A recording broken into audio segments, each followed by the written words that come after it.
name's Ken Bowen. How old are you? 49. So I was born with Pectus Excavatum, which is it's called like a funnel chest, tunnel chest. It's just a caved in chest. Usually it's not anything major, but with mine it became major. So I was born with it. I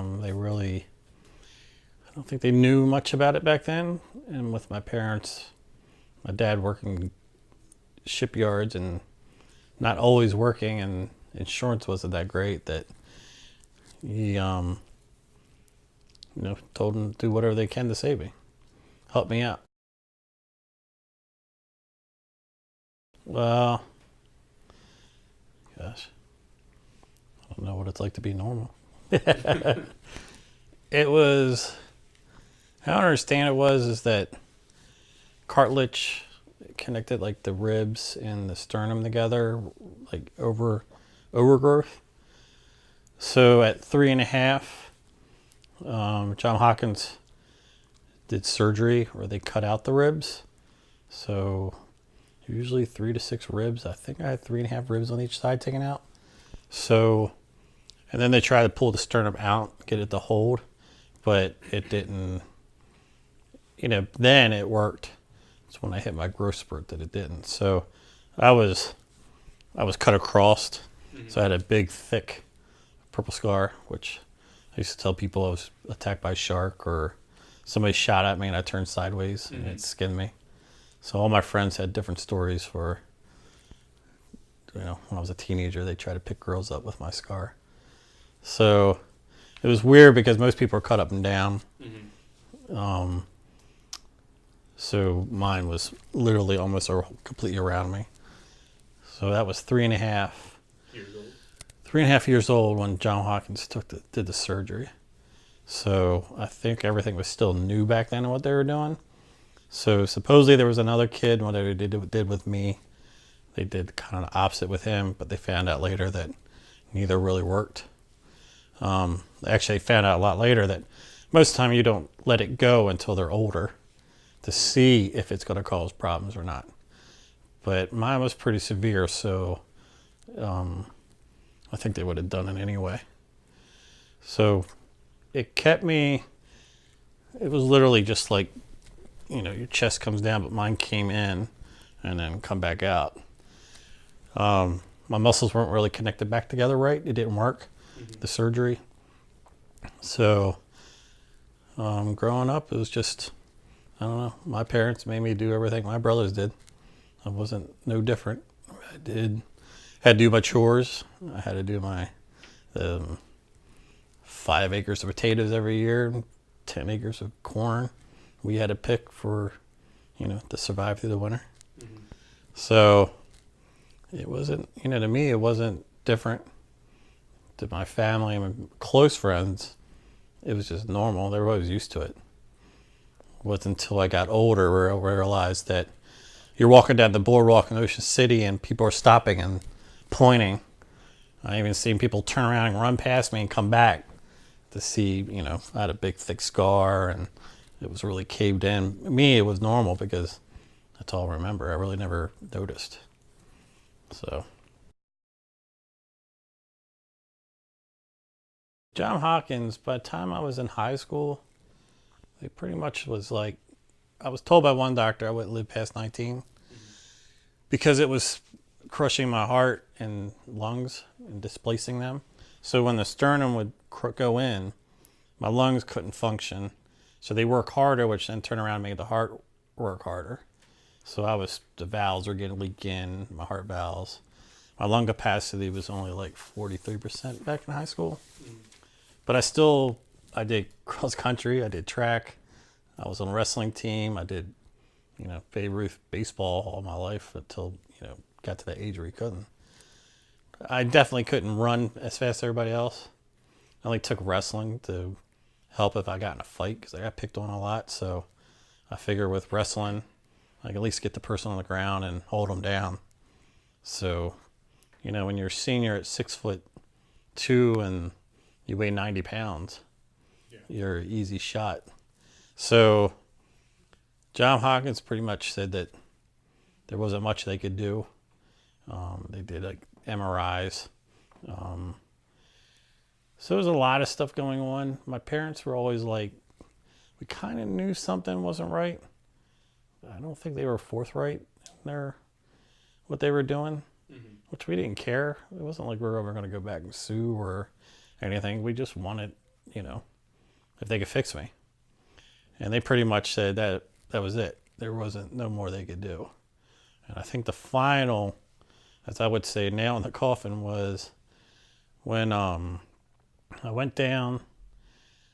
So I used to go in and sit in front of like students, or they bring people in to see me. I was always kept in the kids section. I was kept away from everybody. I only had so many people that would work on me or see me.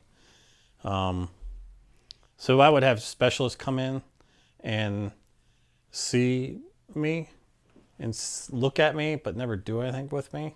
So it felt like it's just like, oh, come, I got this kid, you should see him. So I ended up going down one time. They brought this doctor in. He was British or English or whatever you want to call him. And I had a problem with doctors who were cocky. I couldn't stand them. Like, I'm here, I got this problem, and they question you and see all this stuff, and then also say, oh, yeah, that wouldn't happen. And after a while, you get tired of that kind of crap. So this guy was there, and I remember my grandfather took me down because my dad worked multiple jobs to keep me, like, get doctor. Like, my dad worked the shipyards, so he worked at Bethlehem Steel, Maryland Dry Dock, and Pizza Hut on the weekends to try to pay the bills. Our local doctor, we had one local doctor that, like, to pay for my medicines, he would get the samples. My dad would go and, like, build shelves in his office. I think they put a basement in his house, like the whole basement to pay, because we couldn't afford all the doctor stuff. So my dad would wheel and deal and work out stuff or just go get another job. I mean, it seems like I rarely saw him because he worked different hours and different, multiple jobs. So when my grandfather took me down, you get down there, you got this file like this thick. And I was, what was I? 19 by then? I might have been. You get tired when you walk in and they're paying you. You're getting paid. They're getting paid by the hour. And I hate when you walk in and they're like, "Tell us what's wrong with you." And it's like, no, there's the file. Read it before I come down here. Don't start the clock yet. Like in chess, nope, don't hit that button. We're not paid for this. So when I went in, the British doctor was like, that accent of his was, tell me what's wrong with you. And I'm like, did you read the file? And he goes, I don't have time for that. And I was like, well, I don't have time for you. Don't be charging me. How much you charge an hour? So we kind of went back and forth at it. He was getting pissed. I was enjoying it. And, he blurted out something like $250 an hour or something that he would charge. Of course, my grandfather went to the wall. I didn't make that much the first so many years of my life working yearly, So I was like, listen, I'm going to the cafeteria. You call me when you're done and you're ready to see me. And he got all pissed, like, who do you think you are? I was like, who do you think you are coming here to think you're going to charge me that when, per hour or per visit? You look at the stuff, I'll be down there. So I'm walking out. Of course, he tried to get smart mouth. My grandfather put him at his place, and we went downstairs and had lunch. And a little while later, a nurse shows up and says, okay, they're ready. So the first thing he says was, your heart just can't stop and start. I'm like, what are you talking about? Yes, it does. It does it all the time. No, it doesn't. So I used to have this thing where, like, my heart would stop and flutter and then start back up. I get a head rush. It was like a big, burst of blood being pushed through from nothing to all of a sudden, woof. So it kind of gave you kind of like a feeling. And I would mess around and say, ooh, my heart just stopped. And my friends were like, what? I'm like, I'll start it back up and thump my chest, which it didn't do anything. It just make it look good. And he was complaining that that can't happen. I'm like, it happens all the time. I know what you're talking about. No, I don't understand. I was like, well, what do you want to do? So he decided they were going to do a test. So in the test, they were going to take blood oxygen levels. They were going to do all kind of stuff and hook all these monitors up for my heart and brain and everything. So they had all this stuff on me, big old rope going around my neck, tied up. So I had a medical team that worked like 4 or 5 people, and then the doctors. So I started with my parents outside the room. I went in the room. They took me out the other side, went down the hallway. They always did stuff like that. I don't know why, because my dad always stayed near. He wanted to hear what they were saying, what they were doing, make sure, because we always felt like something was going on missing, like when MRI images come back and there's a bunch of them missing. You know, it's like, why aren't they there? Oh, we couldn't get a good image of that area. So we just felt like how they treated you there, and it just didn't feel right. So my dad was always watching and keeping an eye on things. Well, they ended up taking me all the way down the backside to another room, like maybe 50, 75 feet away. So my parents didn't know. They still think I'm in front of them. So I go in there, there's a bike, the British doctor, an intern, and then these group of people that worked with me. And the main guy was this guy that looked like Hulk Hogan. He used to go around to kids' parties and play Hulk Hogan. Now he had a little bit beer belly, but he had the mustache. He had the, the look, blonde hair that comes straight down. So his name was Randy. Really cool. So I've known him for a couple years already. So he's hooking all the things up. We're talking. The British doctor's over here on my right. Intern's over here. Bike's right here. And they turn around and I stood up. So Randy's like, hold on, get all this stuff on me. I get up, get ready to go over the bike, and my heart just starts fluttering. And I can see the EKG going, like, fluttering. I'm like, oh, cool. You know, do I still have to ride the bike? Look. And then it kind of, started back up normal. And then next thing you know, it fluttered again. I'm like, oh. So it's kind of like it stopped. And when it started back up again, you get this full, like, I always say it's like holding a ball in a pool. Push a big ball down the pool, when you let go, it's like, oof, that pressure of coming up. And that's what it feels like when your heart kicks back on after it just sat there. And it was like, woof. And I'm like, wow. And I looked at Randy. I'm like, ha. I don't have to ride the bike, right? I just did it. Like, hey, asshole, look what happened. Looking at the British doctor, like, proved you wrong. And then, boom, it stopped again. And I went, oh, crap, that was kind of quick. And Randy's like, what? And it started back up. And I look at the monitor and stuff, and all of a sudden, boom, it just stopped again. And I'm like, whoa, I'm in trouble. And when I said that, Randy's eyes got real big, and he tried to grab me. And then that was it. I was down, flatline. So my parents were sitting down the hallway, thinking I'm in front of them. They hear somebody yelling, where's the cart? Where's the cart? Does anybody have a cart? And then my parents said that people were running in and out. So I guess what happened is I went down. So Randy's trying to, and I'm getting all tangled up in the wires. And about the time Randy was pulling the wires, I started seeing the whole thing from outside my body. So I'm just not on the floor looking up. I'm up at the corner of the room looking down and watching the whole thing, kind of like, ooh, this is not good. So, and it's like one of those, I explain it, it's like I could see my parents. So it's like a model of a floor. You have a model of a house that's cut off, so you can look down and see the different rooms and everything. That's how I was looking down. So it was like there was no floor above anymore, just that floor. I can see myself thinking that my robe's kind of high, and I can see my underwear because I'm, you know, out cold on the floor. And hearing my dad go, at clear as day, "Oof, they're having problems down there." And my dad had a newspaper. My mom had a magazine, like a church magazine. And I could see my dad put the paper kind of down, look down and go, "Oh, somebody's in trouble." And then my mom put the magazine down, look down and go, "Okay." And she's looking at the door like, "Well, we're good." And my dad's like kind of watching them. My mom kind of went back to her magazine. I think she just didn't want to think about it. But my dad's sitting there the whole time going, "Wow," you know. So I can see them. I can see the British doctor just standing there yelling words to stuff at. Kind of like I heard something behind me. And when I turned, everything that was happening there was long gone. It wasn't a tunnel. It wasn't like, but I could still, like, it was like a pinpoint of light, but I could still hear everything going on.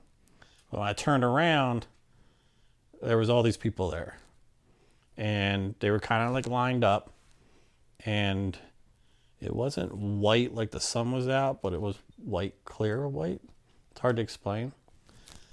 But then I noticed too that that's the first time I think in my life I ever felt no pressure, no chest pressure, nothing crushing my lungs.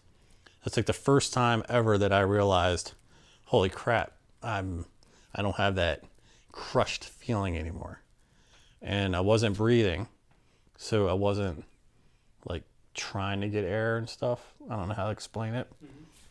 But that's when I realized that, oh crap, I was really living, like, literally being suffocated.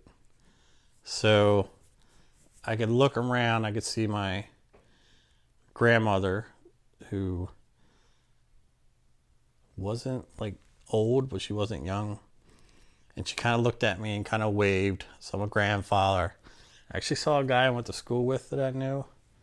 That we weren't close friends, but we did kind of a couple scout stuff together and liked the same music. He got me hooked on like Genesis, the old group. And kind of looked back at my grandmother, and people were like, you know, "Come on." But then I kind of caught my eye was the guy from school, and he died our senior year. And he didn't say anything. He kind of went like this, and I could hear, "What are you going to do?" And I shook my head, said, "Nah, not yet." The minute I did that, I'm waking up. Randy's above me, pushing on my chest. And right then, I'm kind of like, "Get off of me. I just want to get up." It's kind of like, you know, holy crap. And I'm like, Randy. Of course, I'm tangled up in wires. They got it off of me. Floor is cold as hell because I'm all in a robe and underwear. And he's like, "Oh my God, we lost you." And I'm like, "Well, I'm back. I just wanted to get up." And for some reason I had a bloody nose. I used to get bloody noses a lot. I had blood coming down my nose. My chest hurt like crazy from him. So I just went from first time in my life not feeling pressure and being crushed to this Hulk Hogan guy pushing on my chest. And I'm just like, oh my gosh, my chest is throbbing. And I'm like, I want to get up. He's like, "No, you can't get up. Don't get up." So I'm like, I just, you know. And I remember looking over and seeing the intern. I said, what are you standing there all white for? You didn't do shit. You just stood there the whole time. That's what you told them. Yeah, and the intern just kind of looked at me and went, and Randy went, "What?" I said, "I saw the whole thing, and he didn't do a damn thing to help me." And Randy was just like, "Okay." And I'm like, just get me off the floor. And he's like, "No, you got to stay." And the British doctor was just standing there. He never said a word. In fact, I don't think he ever said anything again to me. I think he ended up walking out, and I never saw him again. So then I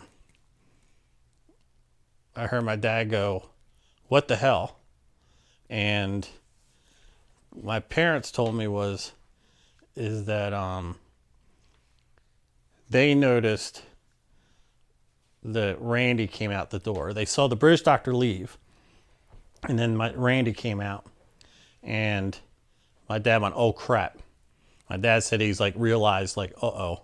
So the whole time they didn't know you were in the room in front of them. Right. And they were... You were there, but you really weren't. No. Down And that's when my dad stood up and was like, somebody was going to get punched. Because my dad was like, what the heck? And I think he actually opened the door up and looked in there or something in the room. And then my mom stood up and was like, calm down, calm down. If I remember my mom's story right. So all I remember was my dad walked in and looked down at me. He goes, you all right? I said, I just want to get off the floor. And he goes, let the boy off the floor. So they helped me up. I stood up. And I'm like, I'm hungry. And I left. I think I left right then and there and went down to the cafeteria. I don't know why. I went and got an ice cream. Just sitting there in a robe with blood on it and stuff. So after dying for how long do you think it was? I don't know. But the flat line was long. So, And I wanted it. I wanted that flat line. They wouldn't give it to me because I wanted that piece of paper to put on my wall. Because how many people have one of those, you know? dying for, I don't know. You think it was more than a minute, more than 2? It seemed like forever. Yeah. But I bet you probably over a minute or so. And after dying, you wanted some food. Yeah. Because I just wanted to leave, you know? So my parents came down. Thinking my dad started crying. And I was like, if you're going to act like that, get the hell away from me. Because I just didn't want that. I was like, I knew what just happened. And I was petrified of dying as a kid. I would stay up for days because I was afraid I wouldn't wake up the next morning. So, because when I slept, I could hear my heart pumping and missing, and it was loud. It was like ringing in your ears kind of thing. And I used to have speakers like right behind my head on my bed, just blaring, so I wouldn't hear it. So that solved my problem right there of dying. I literally, after that, was like, who cares? Been there, done that. So now, as you're older, you have kids. Are you scared of dying? Yeah, because I don't want to leave them yet. Mm-hmm. You know, I see too many people like kids without parents. And I fought too hard to be here. Mm-hmm. And literally when you think, oh, how do you fight?